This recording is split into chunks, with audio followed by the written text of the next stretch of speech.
SAW solat, para sahabat solat di situ, banyak kelebihan yang ada.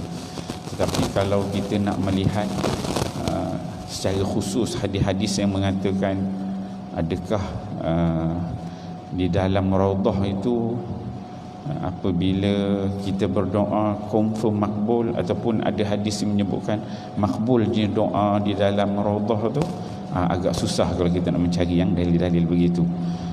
Sebab dia ada tempat-tempat yang makbul doa. Cuma itu tempat-tempat yang baik untuk berdoa, dan menjadi tempat Nabi dan juga para sahabat beribadat. Adalah kelebihan-kelebihan dia, tapi tidak secara direct. Memang direbutlah sebab dia tak taman, dia taman syurga. Tapi yang pastinya tuan-tuan dan puan-puan yang ada pada pagi ini, yang hadir salat subuh berjemaah ini, duduk sama-sama mendengar kuliah ni, kita ni sebenarnya berada di dalam salah satu taman, Raudhatun min riyadil jannah, salah satu taman daripada taman-taman syurga Allah Subhanahu wa taala. Cuma kadang-kadang kita perasan, kadang-kadang kita tak perasan, tak terasa. Kita rasa pergi Madinah tu aja, duduk Raudhah Nabi tu, rasa rasa dalam taman syurga kan. Kerana kita sekarang ni berada dalam taman daripada syurga-syurga Allah Subhanahu wa taala. Dan bukan setakat kita ni berada dalam taman, tetapi hadirnya kita duduk dengar tazkirah, dengar kuliah ayat Quran, hadis Nabi, ilmu, malaikat datang akan meliputi kita ini, dan malaikat berdoakan keberkatan kepada kita, malaikat mendoakan keampunan kepada kita, dan kita berdoa pun merupakan antara waktu dan ketika yang dimustajabkan oleh Allah Subhanahu wa taala apabila kita berdoa. So tak banyak beza lah kalau kita boleh hadir untuk kuliah subuh ini dengan sahabat-sahabat kita yang kalau nak masuk Raudhah dekat Madinah tu, dia kena queue isi. Saya tak pergi lagi lepas ni dengan kawan-kawan yang pergi. Kena isi, ada apps dia, kena tunggu pukul berapa baru masuk, berjam-jam tunggu lama kan, sanggup sabar tunggu untuk masuk Raudhah. Yalah, dalam tu boleh solat semua. Tapi sebenarnya kita kat Malaysia ni banyak juga Raudhah, banyak taman-taman syurga. Cuma kita tak berasa sangat itu taman syurga kan. Dia rare sikit lah. Pergi Madinah tu kan kita akan kejar. Sebenarnya di sini ada taman-taman syurga Allah Subhanahu wa taala. Serupa juga kalau amalan selepas subuh kalau kita duduk terus, tak pergi ke mana-mana, kat sejadah kita duduk, kita berzikir sampai naik matahari, kemudian kita salat sunat, kita berdoa kepada Allah Subhanahu Wa Taala, maka dalam hadis disebutnya pahala dia seperti haji dan juga umrah. Maksud sebenarnya dah ada dah, tak payah kita pergi. Yalah, pergi haji itu satu kewajipan lah, tapi maksudnya peluang untuk kita dapat fadilat-fadilat yang ada haji tu kita boleh buat dekat sini. Mungkin kita boleh buat program lepas ni, jom mengerjakan haji di Masjid Asy-Syarif. Agak rare sikit lah ayat itu, orang dengar buat haji dekat Masjid Asy-Syarif, tapi sebenarnya kita nak panggil solat subuh berjemaah, duduk kita iktikaf, kemudian kita berzikir, kemudian baca-baca doa, kita salat sunat, maka kita akan dapat fadilat pahala haji dan juga umrah. Maka tak perlu pergi ke Mekah nak tunggu, mungkin tak sampai waktu makan masa, boleh buat satu program yang menarik lah untuk dijadikan. Raudhah ni kalau selain daripada antara rumah Nabi dan juga mimbar tu, satu dalam majlis ilmu. Ada juga hadis yang disebutkan oleh Nabi sallallahu alaihi wasallam, kalau kita menziarahi orang-orang sakit, dengar ada jiran, sahabat, ahli qaryah itu sakit, kita pergi ziarah. Apabila kita pergi ziarah dia itu, Nabi menyebut sebenarnya kita masuk ke taman syurga. Sama keadaan kita duduk di rumah dia tu, ziarah orang sakit tu, kita berada di taman-taman syurga. Itu juga selain daripada di Madinah, duduk majlis ilmu, taman juga, taman syurga. Ziarah orang sakit pun taman syurga. Kemudian apa lagi? Cuma satulah yang agak mengerikan. Itu selain daripada Madinah sini, yang agak mengerikan ialah Al-Qabru, kubur. Dalam hadis Nabi sebut, sama ada kubur kita nanti menjadi Raudhatun min Riyadil Jannah, sama ada kubur kita nanti dia menjadi taman daripada taman-taman syurga. Maksudnya kubur kita pun jadi taman juga. Datang kuliah ni taman, ziarah orang sakit taman, masuk kubur pun taman juga. Raudhatun min Riyadil Jannah. Ataupun kata Nabi, hufratun min hufarin niran. Dalam kubur ni merupakan salah satu lubang daripada lubang-lubang api neraka Allah Subhanahu Wa Taala. Jadi banyak peluang lah yang disebut untuk masuk taman syurga ini, sehingga masuk dalam kubur pun merupakan salah satu taman. Cuma jangan jadi lubang daripada lubang-lubang kubur. Jadi insya-Allah tuan-tuan dia, pagi ni kita sambungkan pengajian kita menggunakan kitab karangan seorang dosen, seorang tenaga pengajar universiti di Indonesia. Kitab yang dikarang ialah 300 kesalahan dan kekeliruan dalam salat. 300 ni nombor je lah. Kalau macam hadis tu orang kata Arba'in Nawawi, hadis 40 kan, disusunlah 40 hadis. Kalau 3 pun kadang-kadang lebih 40. Ni untuk marketing lah, 300 ke 200 ke 100 kan. Okey, kita dah sampai kepada muka surat yang kedua. Kita membicarakan pada bab yang pertama, pelbagai kesalahan yang berlaku di dalam masjid. Tajuk dia meninggalkan salat tahiyatul masjid, kita dah bincang. Kemudian kita membincangkan tidak membaca doa ketika masuk dan keluar masjid. Pengajian kita yang lalu, yang terakhir pada 13 bulan 5 2022, saya menggantikan kuliah maghrib masa itu, Jumaat malam Sabtu. Kemudian ada hadis yang menyebutkan bagaimana bentuk doa yang dibacakan oleh Nabi sallallahu alaihi wasallam. Bismillahi Allahumma salli ala Muhammad ketika masuk, dan juga ketika keluar pun riwayat yang sama. Kemudian ada juga riwayat yang kedua menyebutkan bahawa Allahumma ftahli abwaab rahmati. Yang itu yang biasa kita tengok ada kat pintu-pintu masjid kita itu. Kemudian Allahumma inni as'aluka min fadli. Itu sampai kita berhenti itu muka surat 2. Hari ini kita masuk muka surat yang ketiga. Muka surat yang ketiga atas itu, dari Abdullah bin Amru annahu kana idza dakhala al-masjida qala a'udzu billahil azim wa biwajhihil karim wa sultanihil qadim minasyaitonir rajim. Qala aqattu qultu na'am. Qala fa idza qala dzalika qala syaitanu hafiza minni sa'iral yaum. Dari Nabi bahawasanya apabila baginda masuk ke masjid, beliau membaca a'udzu billahil azim wa biwajhihil karim wa sultanihil qadim minasyaitonir rajim.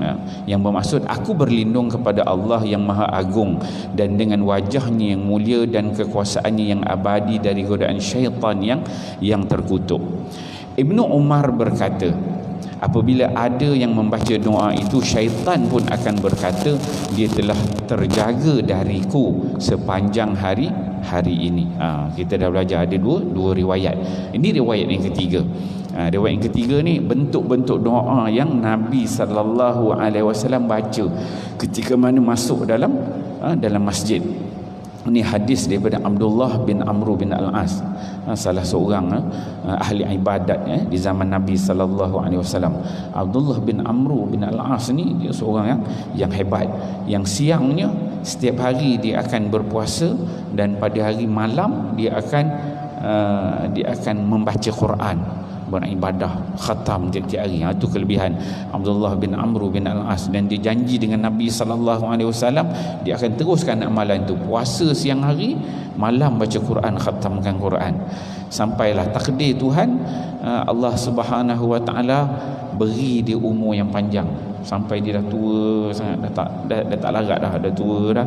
Dia pun sebab Nabi pernah sebut dekat dia, Nabi kata, wahai Abdullah, kamu buat je lah lebih-lebih kurang, jangan tiap-tiap hari baca Quran sampai khatam, tiap-tiap hari puasa, takut kamu tak larat, kata Nabi SAW. Tapi masa tu Abdullah dia masih sihat, masih muda. Dia kata tak apa, aku boleh buat lagi. Dia kata mampu buat.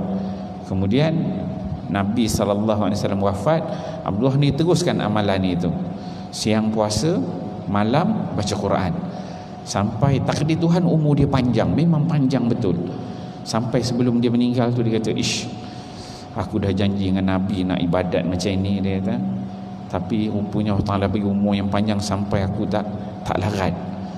Sampai dia kata, ish, kalaulah aku ikut saranan daripada Nabi SAW tu kan bagus. Sebab dia nak khatam tiap-tiap hari. Abdullah bin Amr bin Al-As ni, Nabi SAW bagi dia diskaun, jangan khatam tiap-tiap hari, khatam seminggu sekali, khatam 2 minggu sekali. Dan Nabi kata, Nabi kata jangan baca lebih daripada 10 juzuk sehari. Tu lebihnya Abdullah bin Amr bin Al-As ni. Tapi Abdullah ni dia bersemangat, dia kata boleh Rasulullah, aku boleh buat, dia kata. Dan sampai umur kita, sampai akhir hayat dia rasa macam beratlah untuk kita laksanakan. Jadi itulah bentuk doa yang dibaca oleh Nabi sallallahu alaihi wasallam. A'udzubillahil azim wa biwajhihil karim wa sultanihil qadim minasyaitanir rajim. Okey, saya baca, tuan-tuan ikut kat belakang ya. A'udzubillahil azim wa biwajhihil karim wa sultanihil qadim minasyaitanir rajim. Jadi apabila doa ini kita baca, kata Ibnu Umar, maka syaitan pun akan berkata, bahawa sesungguhnya hamba Allah ni dia telah terpelihara daripada aku sepanjang hari ini. Jadi tuan-tuan yang datang subuh tadi baca doa ni, masuk hari ini syaitan dia kata tak boleh, dia tak boleh ganggu dah kita kan. Okey, habis tu kita terus masuk. Habis tajuk tu kita masuk tajuk yang seterusnya, iaitu masuk masjid dengan pakaian yang buruk padahal dia mampu untuk berhias. Kata pengarang, kita saksikan ramai orang yang salat pergi ke masjid dengan mengenakan pakaian-pakaian buruk atau yang berbau tidak enak, padahal dia akan berdiri di hadapan Allah Subhanahu wa taala. Dan orang ini jikalau kita minta untuk pergi bertemu dengan pemimpin kerjanya dan dengan mengenakan pakaian itu, tentu dia akan menolak melakukannya. Di antara adab lah yang perlu kita perbaiki kalau kita nak masuk ke masjid, musalla, rumah-rumah Allah, kita kena pastikan kita memakai pakaian yang cantik, pakaian yang terbaik yang boleh kita pakai, yang bersih, yang kemas kan. Sebab kata pengarang ini, kita ni boleh masuk rumah Allah ni, kita nak beribadah, nak mohon kepada Allah, nak minta, takkanlah kita pakai pakaian yang buruk-buruk, yang compang-camping kan. Tentulah kita akan pakaian yang terbaik yang kita pakai untuk bertemu dengan Allah, untuk kita minta sesuatu, kita persembahkan yang terbaik kepada Allah Subhanahu wa taala. Dan dengan Allah ni, kalau kita tunjuk yang terbaik, sebaik boleh yang kita tunjuk, maka Allah Taala akan respon yang terbaik kepada kita. Kalau kita tengok dalam kisah anak Nabi Adam alaihi salam, apabila mereka ni memberikan sembelihan binatang, maka yang terbaik yang cuba diketengahkan. Begitulah kita dalam kita masuk masjid ni, kena pakai pakaian yang baik. Dan kata pengarang ni, kalau seseorang tu, kita ni kalau kita kerja, kena jumpa bos kan, kena jumpa pemimpin yang tinggi, Perdana Menteri ke, jumpa sultan tu, dia ada pakaian dia kan, khusus, kemas, cantik semua kan. Dengan pemimpin pun begitu, dengan pemerintah pun begitu. Takkanlah kita jumpa Allah, mohon Allah ni kita pakai lekeh-lekeh aja kan. Tentulah kita kena siapkan diri yang terbaik, katanya. Kemudian sungguh Allah telah memotivasi kepada para hambanya untuk berhias saat pergi ke masjid.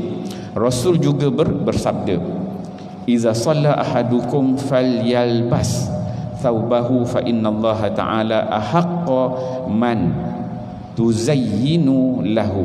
Apabila salah seorang dari kalian salat, maka hendaklah dia mengenakan kedua pakaiannya, memakai pakaiannya yang baik, maka sesungguhnya kepada Allah Subhanahu wa taala Ini merupakan hadis yang diriwayatkan oleh Tabrani.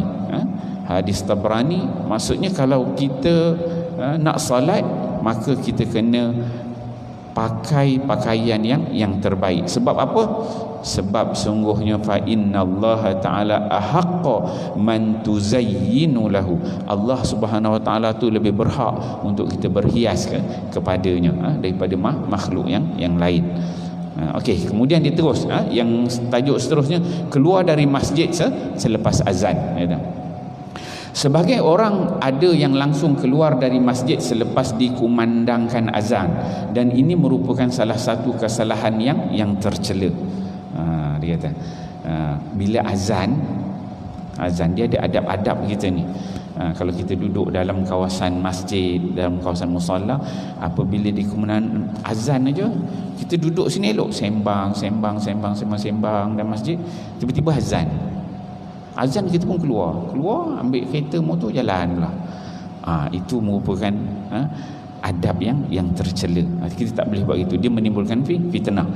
Ada, kita tengok ni dari Abu Ash-Sha'tha, dia berkata, kami duduk di masjid bersama dengan Abu Hurairah. Sang muazzin pun mengumandangkan azan. Maka ada seorang lelaki bangkit dari masjid dan berjalan.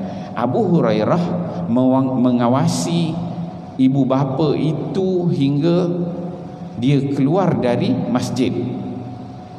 Maka Abu Hurairah berkata, orang ini sungguh telah bermaksiat kepada Abul Qasim. Ini dikisahkan. Ini Sya'tha ni dia seorang tabi'in. Dia bukan sahabat. Seorang tabi'in, yang mana tabi'in ini dia belajar daripada sahabat yang namanya Abu Hurairah. Jadi duduk dengan Abu Hurairah dalam masjid, tiba-tiba azan dikumandangkan. Jadi Abu Hurairah tengok, ada orang dalam masjid tu bangun keluar,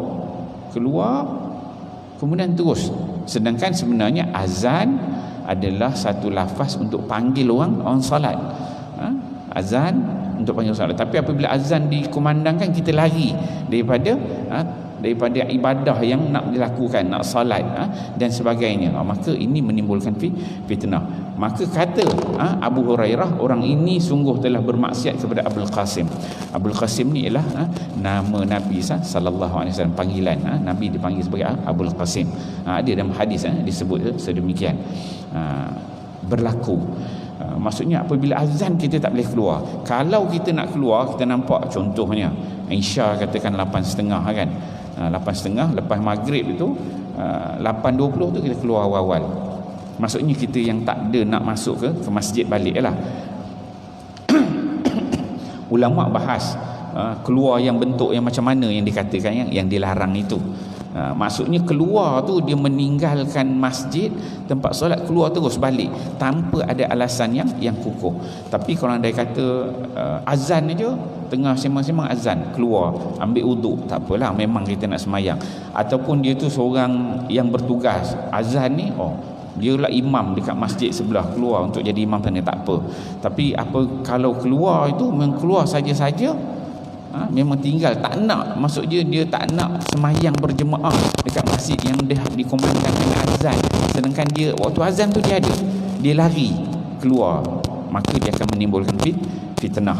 Kalau seorang tak apa, seorang dua tak perasan. Cuba bayangkan, tiba-tiba kita lepas maghrib duduk kuliah kan, ada orang 100-200 orang, tiba-tiba azan. Bila azan 200 orang keluar, masing-masing balik rumah, masing-masing semayang dekat rumah masing-masing, apa jadi? Dia akan jadi fitnah. Dan ini yang disebutkan oleh Abu Hurairah, maka sesungguhnya dia telah bermaksiat kepada Nabi sallallahu alaihi wasallam. So adab dia, kalau azan kita kena tunggu sampai kita salat. Kalau kita rasa memang nak keluar betul, tak nak tu, maka kita kena pastikan jauh daripada waktu azan, sebelum waktu azan dikumandangkan. Melainkan kita ada masyaqqah yang penting perlu dilakukan. Imam An-Nawawi berkata, di dalam hadis tersebut dijelaskan tentang makruhnya keluar dari masjid selepas azan hingga dia ikut menunaikan solat wajib, kecuali ada keuzuran. Wallahu alam dekat sini. So Imam Nawawi ini biasanya dia akan tengok kepada syarah syarah muhazzab lah, al-majmu', syarah kepada kitab muhazzab kita bagi mazhab Syafi'i. Biasanya kita akan ambil lah pandangan Imam Nawawi ni. Walaupun umur dia pendek tak sempat kahwin, Imam Nawawi ni kitab dia lah menjadi rujukan kita yang utama dalam bab-bab fiqh. Ilmu hadis pun Riyadhus Salihin, hadis 40, seorang ulama yang hebat. So kata Imam Nawawi, hukum dia makruh. Makruh kita keluar daripada masjid selepas azan. Melainkan kita kena solat dulu, lepas solat fardu tu barulah kita keluar. Melainkan kalau ada betul-betul keuzuran yang perlu kita keluar. Kemudian tajuk seterusnya, meludah di dalam masjid. Sebahagian orang ada yang meludah di dalam masjid, padahal mereka memandang rendah perbuatan memalukan itu jika dilakukan di rumah-rumah mereka. La haula wala quwata illa billah. Ada berlaku orang yang meludah di dalam masjid. Kalau kat rumah, kata pengarang ni, nak ludah dalam rumah, orang tak ludah dalam rumah kan. Tapi saya rasa masjid kita pun tak ada orang yang meludah dalam masjid kan. Teruk sangatlah dalam masjid meludah, tak kerti adab betul. Tapi kalau kita tengok zaman Nabi SAW, memang masjid tu bawah dia pasir je. Dia bukannya ada kapet macam ni, ada mamar, batu semua kan, ada tile, tak ada. Memang bawah dia pasir. Sebab Nabi bila dia sujud tu, bangun tu, pasir melekat dekat dahi dia. Itu yang dia sapu kita. Lepas salam tu ambil sunnah, kita sapu muka, buang pasir tu kan, benda-benda yang melekat lah tu. Jadi kalau macam pasir itu, jadi boleh je orang nak ludah dia resap ke dalam. Dan kalau kita tengok zaman Nabi tu ada juga orang Badui yang datang, dia tak tahu itu merupakan kawasan masjid dan dia kencing dalam kawasan masjid. Sahabat pun duk marah kan. Nabi kata tak apa biar ni kan. Jangan kamu berterabur satu masjid air kencing dia. Jadi maksudnya dia orang tak perasan tu. Tapi saya rasa zaman kita ni tak adalah orang ludah-ludah dalam masjid. Cuma dia sudah adabnya, kalau kita nak meludah, kita ni ada penyakit ke ataupun batuk ke, sesama ke, maka kita kena sediakan tisu, sapu tangan, masuk dalam poket kan. Kalau perlu nak meludah ke apa, kita akan ludah. Itu pastikan benda tu tak kena pada pakaian kita. Dia akan menjadi najis nantilah kalau melibatkan najis kan. So kita kena jaga. So benda-benda tu merupakan adab. Adab. Saya rasa dalam masjid tak ada orang ludah. Okey. Kemudian ni Rasulullah sallallahu alaihi wasallam bersabda, apabila salah seorang dari kalian mengerjakan salat, maka sesungguhnya dia sedang bermunajat kepada Rabb-Nya, Tuhannya. Maka janganlah sekali-kali dia meludah ke arah depannya dan jangan pula ke sebelah kanannya. Namun hendaklah dia meludah ke sebelah kirinya di bawah kakinya. Ini ada disebutkan dalam hadis ke-18 dalam Sahih Muslim, hadis daripada Anas. So ada adabnya yang diajarkan. Kalau kita ni mengerjakan solat, kata Nabi, solat kita tu sebenarnya kita tengah menghadap kepada Tuhan Rabbul Jalil. Maka jangan sesekali meludah ke arah depan. Kalau nak ludah, jangan ke arah depan. Dan juga jangan pula ke sebelah kanan. Depan pun tak boleh ludah, sebelah kanan pun tak boleh ludah. Maka hendaklah dia meludah ke sebelah kiri di bawah kakinya. Zaman dulu tak adalah dia tisu kan. Jadi kalau pasir tu dia ludah ke bawah kaki, kemudian dia pijak, dia tutup, dia kambus benda tu. Tapi zaman kita ni janganlah ludah bawah kaki. Tapi dia sudah adabnya, dia nak hala tu biar dia ke kiri. Kalau kita nak ni pun kita ada benda tu biar pada tisu ke, pada sapu tangan ke, yang menghala ke kiri. Dia sudah adab, jangan sebelah depan, jangan sebelah kanan. Di dalam hadis tersebut terdapat larangan kepada orang yang solat untuk meludah ke arah depannya dan ke sebelah kanannya. Dan larangan ini berlaku secara umum, baik di masjid dan lainnya. Sabda Rasul, dan hendaklah dia meludah ke sebelah kiri di bawah kedua kakinya. Ini berlaku selain di masjid, di luar masjid ke, maka adabnya sebelah kiri, bawah kaki. Adapun orang yang solat di masjid, janganlah dia meludah kecuali di dalam bajunya. Ludah dalam, tapi bukan dalam poket baju kan, kita ada sapu tangan. Seperti mana sabda Rasul sallallahu alaihi wasallam, meludah di dalam masjid adalah sesuatu kesalahan dan penebusnya adalah dengan cara menguburkannya. So mengubur ni maksud kambus lah. So kalau ludah ada tu kita kena tutup balik tu kalau di luar tempat yang boleh kambus. Dalam kalau dalam masjid ni terludah ke apa, kambus tu maksudnya kita kena cuci lah, bersihkan balik kan. Okey, habis tajuk tu. Kemudian dalam keadaan berhadas di masjid, tajuk dalam keadaan berhadas di masjid, masuk ke masjid dalam keadaan berhadas, macam mana dia kata. Termasuk salah satu kesalahan yang makruh hukumnya dilakukan di masjid adalah kentut dalam masjid pun makruh. Kerana itu bererti menyakiti para malaikat. Nabi telah memberitahu kepada kita bahawasanya para malaikat mendoakan seorang yang datang ke masjid untuk mengerjakan salat. Dia berdoa, ya Allah berikanlah keberkatan kepadanya, ya Allah berikanlah rahmat kepadanya selama dia tidak menyakiti dan dia selama tidak berhadas. Ditanyakan apakah yang dimaksudkan dengan berhadas, baginda menjawab, kentut, baik dengan suara ataupun tidak. So kentut ni dia ada kentut yang berbunyi, kentut yang tanpa bunyi. Sama ada berbunyi ataupun tanpa bunyi, yang namanya kentut, dia kentut pun dia ada berjenis. Ada kentut yang berbau, ada kentut yang tak berbau. Secara umum kentut tu tak boleh. Tetapi kalau kentut yang jenis yang berbau, yang kau punya kan, dia memang mengganggulah jiran-jiran, sahabat-sahabat kita jemaah kan duduk tengah zikir, tiba-tiba dapat bau. Tengok sebelah, orang sebelah pun tengok kita yang kentut pun cover lain tengok sebelah, cepat-cepat tanya siapa kentut kan, bau busuk siapa kentut kan, cover lain kan. Pernah satu ketika Nabi SAW di Madinah, Nabi duduk dengan para sahabat, lepas makan duduk ramai-ramai, Nabi bagi tazkirah, Nabi bagi tazkirah, kemudian ramai-ramai duduk apa-apa itu, tiba-tiba ada orang kentut. Tak tahu ni jenis yang tak ada bau punya, yang jenis tak ada bunyi punya, tapi dia bau memang kau. Semua para sahabat kerut dahi tengok, masing-masing tengok masing-masing.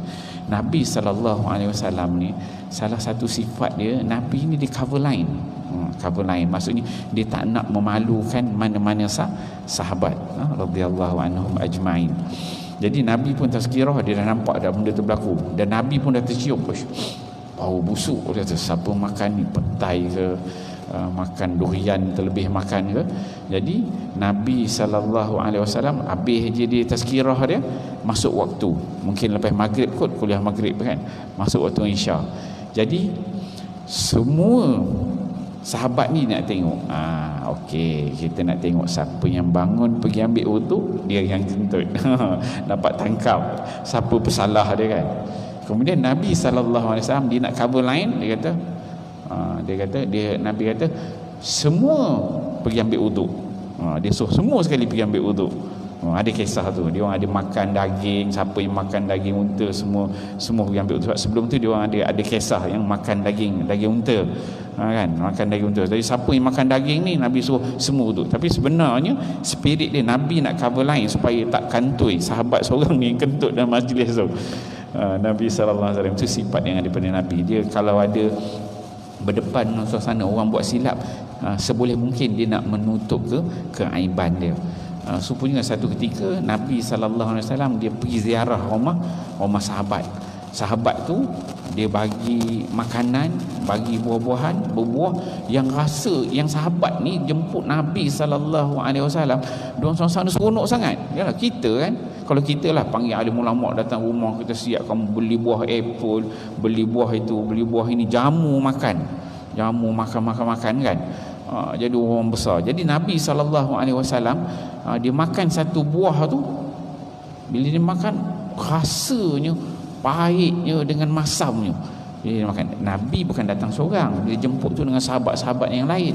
Tapi Nabi, bila Nabi makan tu, Nabi dah rasa mungkin tuan rumah tak perasan, satu, mungkin tuan rumah dia bagi dia okey buah tu, tapi Nabi rasa lain. Dan Nabi takut bila buah itu dimakan oleh sahabat-sahabat yang lain, nanti sahabat-sahabat ni akan memalukan tuan rumah. Sahabat-sahabat ni kata, kenapa buah ni gini-gini? Jadi dia macam berkerut dahi, semua kata, tuan rumah apa bagi buah rosak ke, busuk ke apa kan.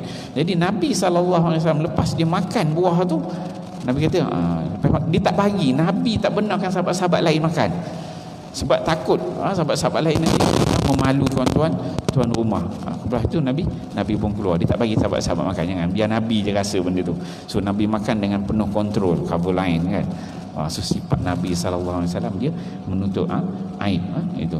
So kita dalam kehidupan seharian kita ialah kita berhadapan dengan anak, dengan isteri, menantu, cucu, cicit, ada je manusia ni kita melakukan kesalahan, kelemahan.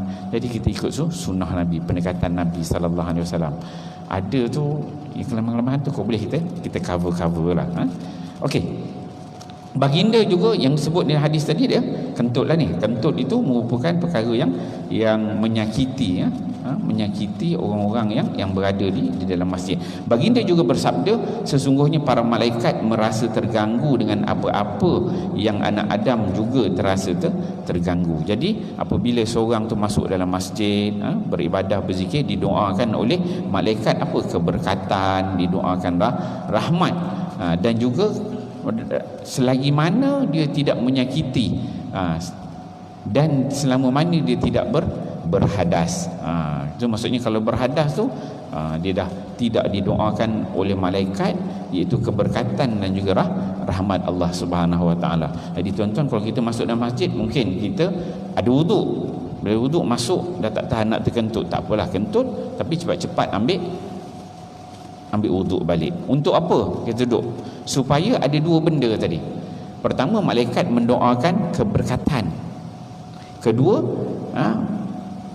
malaikat mendoakan rahmat dan juga keberkatan, yang mana malaikat ni tak berhenti-henti berdoa kepada kita yang iktikaf, duduk dalam majlis ilmu.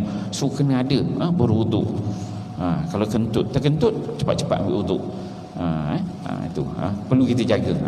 Itu yang tajuk dalam keadaan berhadas di dalam masjid. Kita elakkan, sebaiknya kita berwuduk, dapat doa daripada para malaikat. Okey. Kemudian tajuk seterusnya, mengumumkan berita kematian melalui pembesar suara. Kata pengarang dia, termasuk salah satu pembaharuan, benda yang baru dia tulis kat sini, bid'ah dia tulis kat sini, yang berkaitan dengan masjid, yang hukumnya antara makruh dan haram adalah apa yang dengan at-tabrir, yakni para muazzin membaca Al-Quran di atas menara masjid dengan suara tinggi ketika terjadi kematian seorang yang alim, seperti membaca ayat surah Al-Insan. Sesungguhnya orang-orang yang berbuat kebajikan minum dari cawan berisi minuman yang campurannya adalah air kafur. Demikian juga di banyak perkampungan, apabila salah seorang dari warga mereka meninggal, maka mereka pun mengumumkan berita kematian fulan bin fulan melalui pembesar suara yang dikhususkan untuk masjid.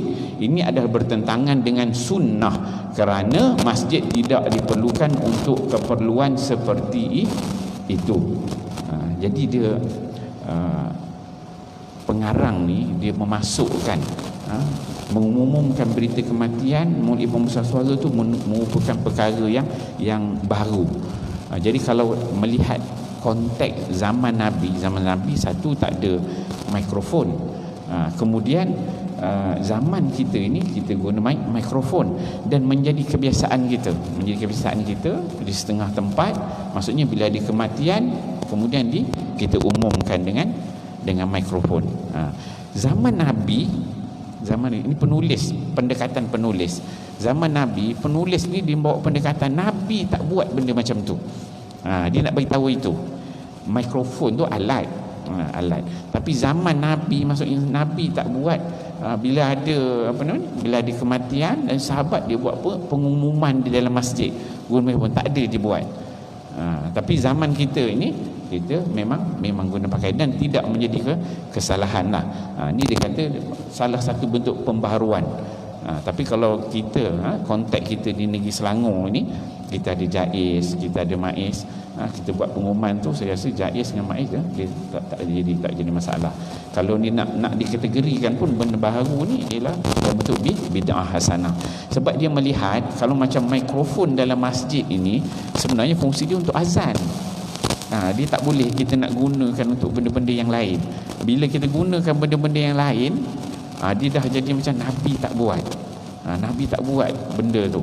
Orang gunakan untuk macam-macam perkara-perkara yang orang bisnes pula buat announcement, bisnes nak jual tu kat masjid, orang ni pula announce ada masalah itu, orang ni announce macam ni.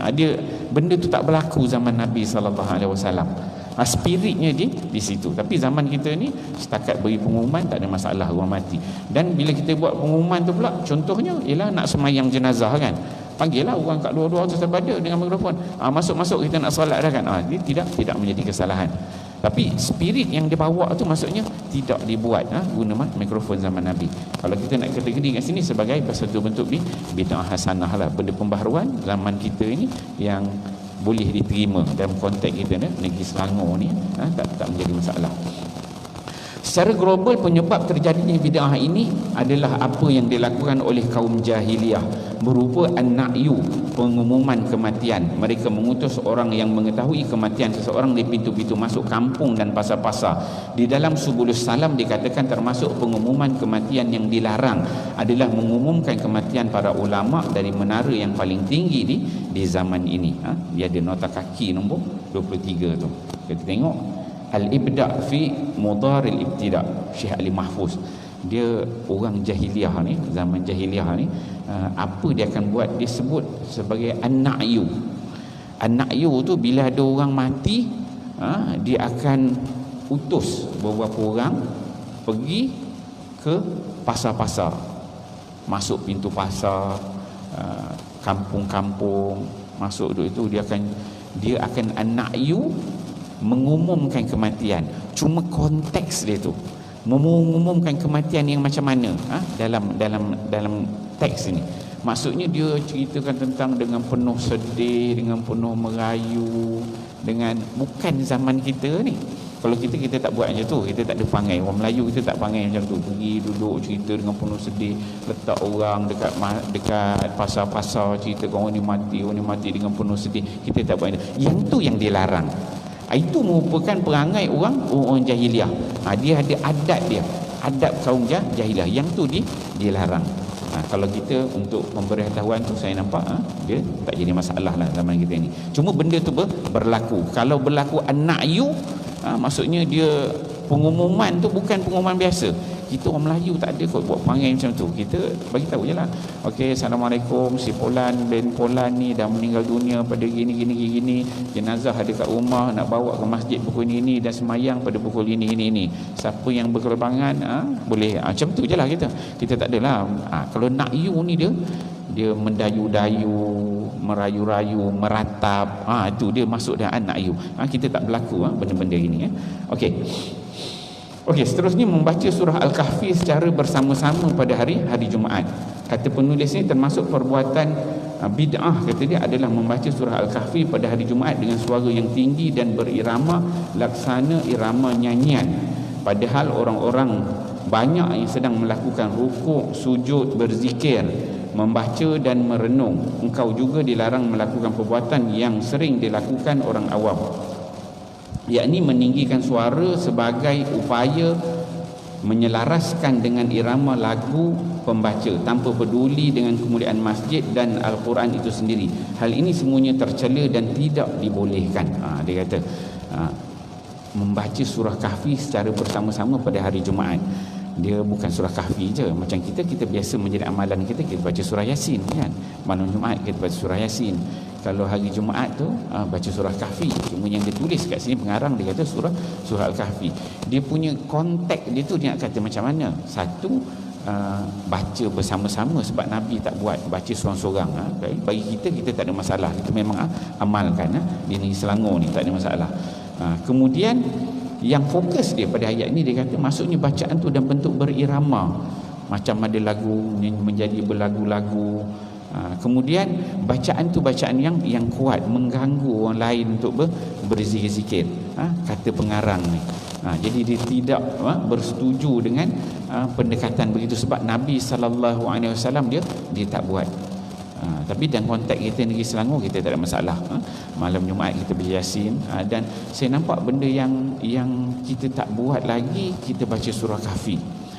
kurang. Ada setengah masjid dia buat. Sebab apa kita tak baca surah Kahfi? Sebab surah Kahfi ni panjang kan, dia macam double daripada surah Yasin. Ada setengah tempat dia buat. Kalau surah Kahfi tu pendek, saya rasa ramai dah orang amalkan. Dan saya tak nampak dia menjadi satu kesalahan lah kita nak baca untuk beramai-ramai. Itu bagi kita negeri Selangor ni dia tak menjadi kesalahan lah. Kalau dia nak masukkan bid'ah pun ni, kita termasuk dalam bid'ah hasanah. Maksudnya satu benda baharu yang baik lah dari pandangan di negeri Selangor ni. Dia tak ada masalah. Cuma pendapat penulis ni dia kata benda tu bid'ah lah. Okey. Hal ini semuanya tercela dan tidak dibolehkan. Itu pendapat penulis. Dia merujuklah dia beberapa kitab yang agak yang keras. So kesesuaian tempat kita tak sesuai lah. Hari Jumaat ni sepatutnya yang sunnahnya ialah kita membaca surah Kahfi. Dan mungkin dia boleh dibuat program sebenarnya. Hari Jumaat tu duduk ramai-ramai baca surah Kahfi kan, daripada yang tak ada aktiviti apa-apa, lepas subuh boleh buat baca Kahfi. Sebelum Jumaat buat grup-grup baca Kahfi. Sebenarnya kalau nak baca seorang-seorang tak larat lah nak baca kan, ataupun kita pun baca mungkin kurang bagus kan. Jadi bila ada seorang duduk depan yang bacaan dia baik, kita ikut sama-sama. Mungkin sekali mula tak lancar, tapi kalau dah bertahun kita buat lancar surah Kahfi tu. Dia jadi macam surah Yasin. Yasin kan lancar kita baca. Sebab apa? Sebab kita ada amalan Jumaat yang kita baca tu kan. Begitu juga surah Kahfi. Kalau kita dapat amalkan, nak baca seorang-seorang tak larat tuan-tuan, panjang. Saya pun tak baca. Kadang-kadang baca, kadang-kadang tak baca. Yang ustaz-ustaz pun tak baca, tuan-tuan ni lagilah. Mana yang rajin tu bacalah kan. Baca. Tapi kalau kita buat program tu bagus. Duduk baca ramai-ramai kan. Di kategori Nabi tak buat. Tapi kita buat benda yang baik, didik, baca kan. Dan kita lancarkan bacaan. Nak baca satu Quran semua lancar tak mampulah, kurang-kurangnya surah macam tu. Sebab dia ada hadis, ada kelebihan surah Kahfi pada hari Jumaat. Macam surah Yasin malam Jumaat kita baca kan, itu pun ada polemik, ada golongan yang setuju, golongan tak setuju kan. Hadis dia pun hadis yang dhaif. Tapi surah Kahfi memang ada hari Jumaat. Itu sepatutnya yang benda yang mungkin boleh kita fikirkanlah kalau program-program begitu kita nak buat. Okey, kemudian tajuk yang seterusnya dia kata saling berbual tentang urusan duniawi. Ni dalam masjid lah ni. Sesungguhnya Islam tidak melarang pembicaraan yang mubah. Mubah ni yang boleh di dalam masjid selama tidak mengganggu orang-orang yang sedang beribadah di dalam masjid. Namun hendaklah hal itu tidak memalingkan dan melalaikannya dari salat. Telah ditetapkan dari para sahabat bahawa mereka berbincang-bincang dekat dengan Nabi SAW dalam urusan jahiliyah. Ada hadis kata dari Sama' bin Harb berkata, aku berkata kepada Jabir bin Samurah, apakah engkau pernah duduk bersama Rasulullah? Dia menjawab, ya. Seringnya baginda tidak bangkit dari musallanya, tempat baginda mengerjakan solat subuh dan duha, hingga matahari terbit. Apabila matahari telah terbit, baginda bangkit dan para sahabat masih berbincang-bincang. Mereka menceritakan tentang urusan jahiliah, lalu mereka tertawa dan Nabi ikut tersenyum. Yang dimaksudkan di sini perkataan yang tidak mengganggu orang lain dan tidak menghalangi manusia untuk melakukan perkara yang diperintahkan kepadanya. Nabi telah membiarkan mereka sebagai langkah bertahap tadarrush di dalam dakwah. Maksudnya pernah berlaku zaman Nabi SAW, para sahabat ni duduk dekat dengan Nabi lepas solat dia duduk, dia berzikir, sahabat ni duduk dekat Nabi bersembang semua, cerita urusan jahiliah lah, urusan biasa semua yang bukanlah yang berkaitan dengan ibadat sangat. Kemudian sampailah mereka ni gelak, tertawa dan Nabi juga turut tersenyum. Cuma yang pentingnya kata pengarang ni, dia tidak mengganggu orang lain lah. Mungkin kita ada sembang-sembang hampir tak mengganggu orang lain beribadat. Kemudian Nabi membiarkan mereka sebagai langkah bertahap tadarrush. Jadi Nabi mendidik para sahabat ni untuk melakukan ibadat yang sepenuh dan itu dan bentuk tadarrush. Tadarrush ni bertahap. Mana yang tak jadi masuk tu mungkin buat kurang baik, jadi Nabi biarkan. Nabi didik, cerita, ceramah, bagi tazkirah, bimbing. Yang mana akhirnya para sahabat dia bolehlah masuk beradab, berzikir, tidak bercakap benda-benda yang lagau. Sebagai orang melarang berbincang di dalam masjid secara umum, selama ucapan itu bukan zikir, berdasarkan hadis yang mereka sandarkan kepada Nabi. Berbincang-bincang di dalam masjid memakan kebaikan sebagaimana api memakan kayu bakar. Hadis ini tidak diketahui asalnya. Al-Iraq berkata, aku tidak tahu asal usulnya. Taqiyuddin As-Subki berkata, aku tidak menemukan sanad hadis tersebut. Ada riwayat menyebut, tapi hadis ni tak tahu daripada mana sumber dia. Tak dapat, la aslalahu, tidak ada asalnya. Ada yang menyebutkan, Nabi menyebutkan, riwayat menyebutkan bersembang-sembang, berbincang di dalam masjid itu, yang perkara-perkara yang lara ni seperti memakan kebaikan seperti mana api memakan kayu yang bakar. Kebaikan tu dia akan hilang sebagaimana api yang memakan kayu yang kita bakar. Dia merosakkan amalan, begitu. Tapi hadis ni kata pengarang tidak ada asal usulnya, tidak dijumpai. So kita kena berhati-hati. Kalau di dalam urusan duniawi dan masjid kita bersembang tu, kena tengoklah yang mana boleh, yang mana tak boleh, dan fokus dia kata jangan mengganggu orang. Alright. Kemudian seterusnya dia kata tajuk menguatkan suara di dalam masjid. Menguatkan suara di dalam masjid. Termasuk kesalahan yang dibenci adalah saling berbual di dalam masjid tentang urusan duniawi, apalagi jika disertai dengan suara yang tinggi, banyak tertawa dan bertepuk tangan yang keras dan bersiul yang mengganggu. Hal ini akan merosak kehormatan rumah-rumah Allah yang telah dipersiapkan untuk beribadah kepadanya, juga akan mengganggu orang-orang yang salat dan menghalangi orang-orang yang hendak beribadah. Dari Abu Sa'id Al-Khudri, dia berkata Rasulullah sedang beriktikaf di masjid, baginda mendengar orang-orang menguatkan bacaan Al-Quran, maka baginda menyingkap tirai dan bersabda, ketahuilah bahawasanya setiap kalian itu bermunajat kepada Rabbnya, maka janganlah sebahagian dari kalian mengganggu sebahagian yang lain, dan janganlah sebahagian lain mengeraskan bacaan Al-Quran terhadap sebahagian yang lain. Larangan ini berlaku ketika menguatkan bacaan, zikir dan bacaan Al-Quran mereka. Lalu bagaimana jika ucapan mereka itu mengandungi kata-kata haram dan mengganggu orang lain?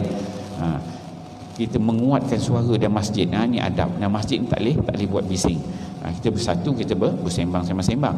Kedua, ada juga hadis daripada Nabi SAW, bukan setakat kita bersembang-sembang, tetapi Nabi menyebutkan kalau kita ni mengaji sekalipun, kita ngaji pun sehingga kita mengganggu orang tepi kita, tak boleh.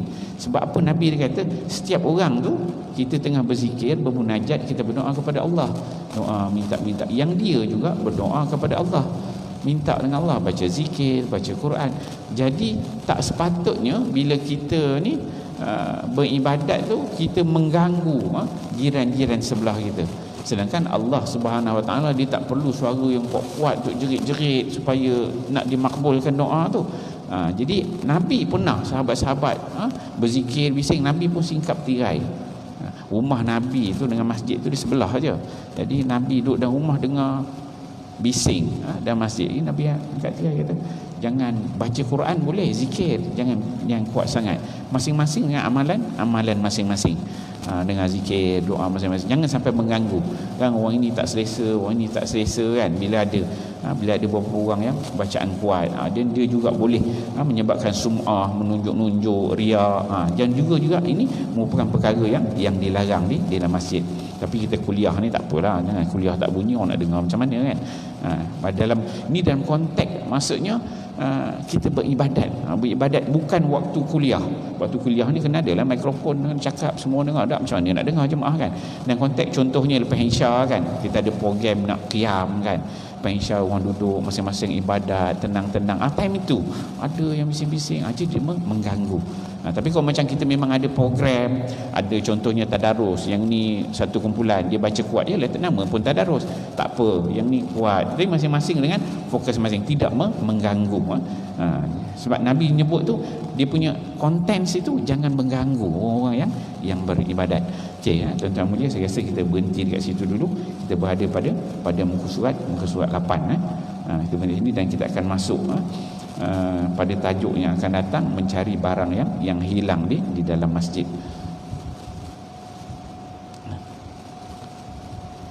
Bila saya baca, saya tak sempat tengok pun habis, saya baca-baca gitu je buku ni. Bila tengok dia punya pendekatan, dia punya penulis dia ni, Salahuddin Ashani ni, dia agak keras sikit dia punya pendekatan dia.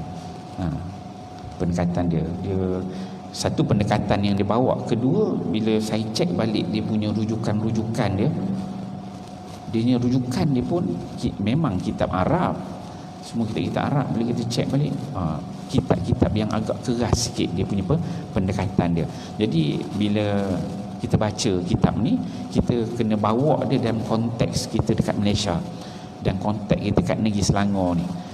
Yang mana boleh, mana tak boleh kan. Ada yang agak keras tu, yang tidak sesuai tu, yang itu kita memahaminya berlaku zaman Nabi begitu. Begitu zaman Nabi berlaku begitu, hadis Nabi begitu. Cuma dalam konteks itu yang sesuai dia bagaimana. Sebab benda ni kadang-kadang benda tu lafaznya umum, dia perlukan kepada penerangan yang lebih jelas. Dia katakan dilarang, contohnya dalam hadis tu, dilarang tu adakah dalam konteks haram, dalam konteks makruh. Dan kita pula dalam mazhab Syafi'i kan, kita ambil pandangan yang mana, Imam Syafi'i ke Syafi'iyah ke. Kemudian dalam konteks kita di negeri Selangor, kita ada Jais, ada Maiz, yang mana agama ni di bawah sultan, dikuasa tu dirangka dengan begitu baik. So kita kena melihat dalam konteks yang sesuai dengan suasana kita pada hari ini. Kita memahami teks-teks. Dia bagus. Bila saya tengok tu, banyaklah benda-benda yang dia bawa yang jarang orang ada. Kadang-kadang kita tak perasan benda tu macam terselit aja benda tu. Tapi kita tahu bila kita dah dengar tu, zaman Nabi begini rupanya, gini. Cuma dia sesuai tak dan apply pada suasana kita hari ni. Kita tengok kan kesesuaian itu ya. InsyaAllah tuan-tuan mulia, moga-moga kita mendapat kefahaman yang baik. Kita memberikan kita ibadat yang kita lakukan itu lebih ikhlas kepada Allah Subhanahu Wa Taala, dan setiap saat kita itu berada dalam masjid, amalan kita lakukan mendapat ganjaran yang terbaik di sisi Allah Subhanahu Wa Taala. Auzubillahi minasyaitonir rajim. Bismillahirrahmanirrahim. Alhamdulillahirabbil alamin wassalatu wassalamu ala asyrafil anbiya'i wal mursalin wa ala alihi washabihi ajmain. Allahumma ij'al jam'ana jam'an marhuma wa tafarruqana min ba'dihi tafarruqan ma'suma wa la taj'alillahumma fina syaqiyyan wa la matula wa la mahrum birahmatika ya arhamar rahimin. Rabbana atina fid dunya hasanah wa fil akhirati hasanah wa qina azabannar. Rabbana atina fid dunya hasanah wa fil akhirati hasanah wa qina azabannar. Wa sallallahu alaihi wasallam Muhammad wa ala alihi wasallam walhamdulillahi rabbil alamin. Assalamualaikum warahmatullahi wabarakatuh.